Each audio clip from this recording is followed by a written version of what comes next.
on a scenic mountaintop in Estes Park, Colorado, only 5 miles from the entrance to Rocky Mountains National Park, rests the Stanley Hotel, a posh resort where a deceased chambermaid still maintains the room she's been doomed to occupy. Couples have reported sleeping soundly at night and being suddenly awakened by a strange sensation, their ribs being prodded by someone who isn't there.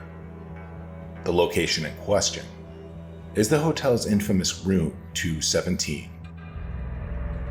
The Stanley Hotel is a 142-room colonial revival structure tucked away in the mountains of Colorado. It's an oasis of luxury and indulgence built over 100 years ago for an elite clientele. Today, it's said to be one of the most haunted hotels in the world.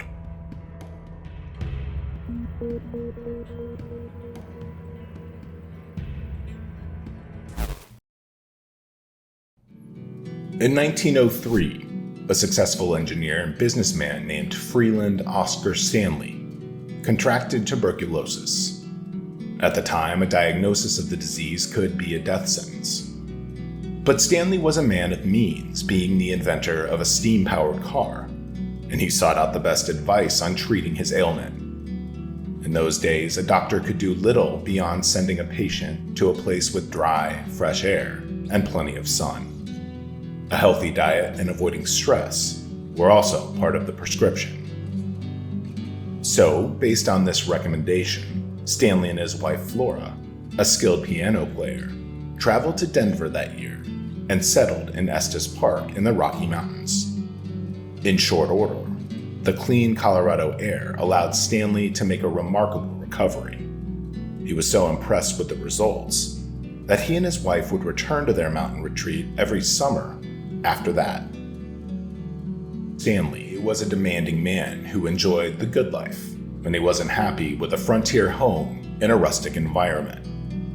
In 1907, he decided to construct an elite hotel designed to accommodate his wealthy socialite friends. The mountain retreat became one of the first in the world to have electricity. Stanley's goal was to make Estes Park an exclusive getaway that pandered to the upper class, and he began with a 48-room hotel to lodge his upper-crust circle of associates. But the following year, the estate was sold to representatives of the 4th Earl of Dunraven, whose family had originally owned the land. The local farmers and ranchers deeply disliked the English lord, however, and when Stanley suggested they name the hotel the Dunraven, the locals pressured him to name it after himself.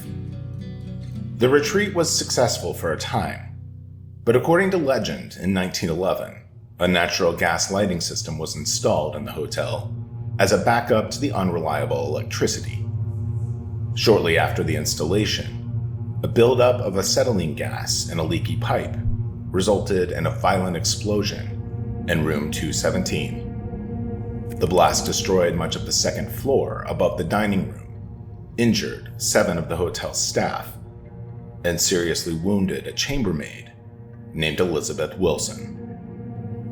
As the story goes, Wilson was in room 217 at the moment of the explosion and was thrown from the second floor to the ground level. The fall broke both of her ankles. Over time, she recovered and returned to her duties at the hotel. Wilson lived the rest of her life in Estes Park and passed away at the seasoned age of 90. It was shortly after her death that reports started to emerge of a ghostly housekeeper figure floating through the halls and walking through the doors of the restored hotel. Mr. Stanley himself died in 1940, and since then, many sightings of the dapper entrepreneur have been reported by visitors checking in at the front desk. Some also claim to hear the soft piano music of Stanley's wife, Flora, wafting through the hotel's unoccupied concert hall. Different areas of the hotel have witnessed different amounts of spectral activity. Yet visitors throughout the entire hotel have reported objects in their rooms moving on their own, strangely flickering lights, fleeting glimpses of shadowy figures, and even howls of disembodied laughter. The spirit of Elizabeth Wilson seems to haunt room 217. Unmarried couples staying there have described the sensation of an unearthly force pushing them apart as they lie in bed. And a single man who was especially sloppy with the room said he woke up one morning to discover his bags packed and sitting out in the hallway. What really put the Stanley Hotel on the map, however, was a one-night visit by famed writer Stephen King. By 1974, the grand old hotel had seen better days and was in a shabby condition. They were about to close down for the winter when King and his wife Tabitha asked to spend the night. They were the only guests in the hotel, and they checked into the presidential suite, room 217. King noted to his wife that he felt that they were not alone in the hotel. He wandered about the grounds that night, his imagination ignited by the dark, eerie rooms full of sheet-draped furniture.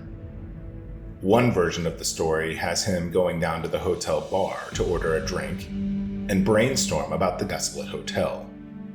Then, while asleep that night, King claims he had a nightmare of his 3-year-old son being chased down a hallway by a possessed, serpent-like fire hose.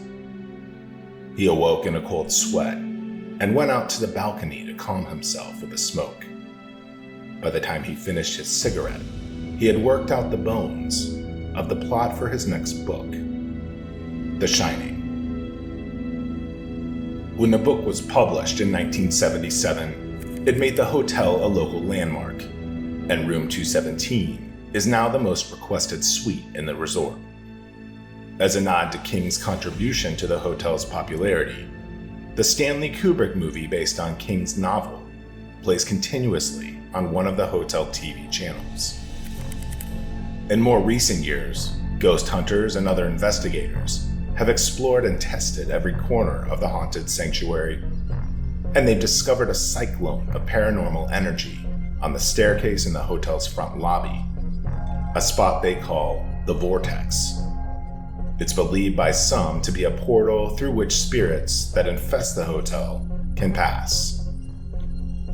Paranormal photographers have captured mysterious orbs on film that they can't explain. Visitors climbing the stairs have felt cold spots or bouts of dizziness, as if some entity had just passed right through them. On occasion, the figures of Freeland and Flora Stanley are seen at the top of the stairs, side by side, holding hands as they oversee their hotel's busy staff. What's most strange about the hotel is the lack of death stories to support all of the spiritual activity, and sightings that seem to have nothing to do with the building's history.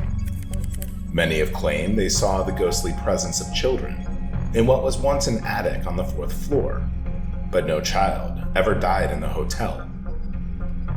Some investigators have rational explanations for many of these accounts.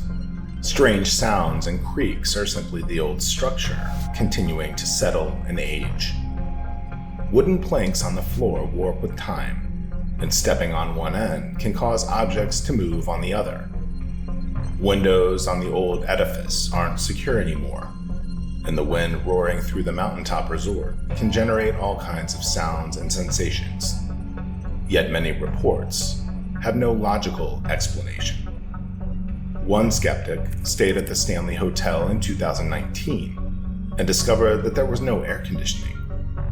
Being on the stuffy top floor, he swung the window open to get a blast of the same brisk mountain air Mr. Stanley came to appreciate a century ago. But the gust of wind blew the door to his room shut with a resounding slam. Then, moments later, the door slowly creaked open all on its own and revealed a vacant hallway. Somewhat creeped out, he went to bed that evening only to be startled awake by a bone-chilling shriek that tore through the night and across the valley outside his window. He heard it several times. It was like a child screaming in terror. Only later did he learn that it was the cry of an elk across the dark mountain woods. A logical explanation. But nerve-rattling moments like this are what keep the Stanley near the top of the list of the world's most haunted hotels. My name is Scott, and thank you so much for watching. We are Mystery Syndicate. If you like what we do, please consider subscribing to our YouTube channel. Leave a comment and give this video a like. And to be notified when we post new videos, hit that notification bell. Also, check us out on Facebook, Instagram, X, TikTok, and Patreon. And for exclusive merchandise, visit our website at mysterysyndicate.com. From all of us at Mystery Syndicate, thank you again. We sincerely appreciate your support.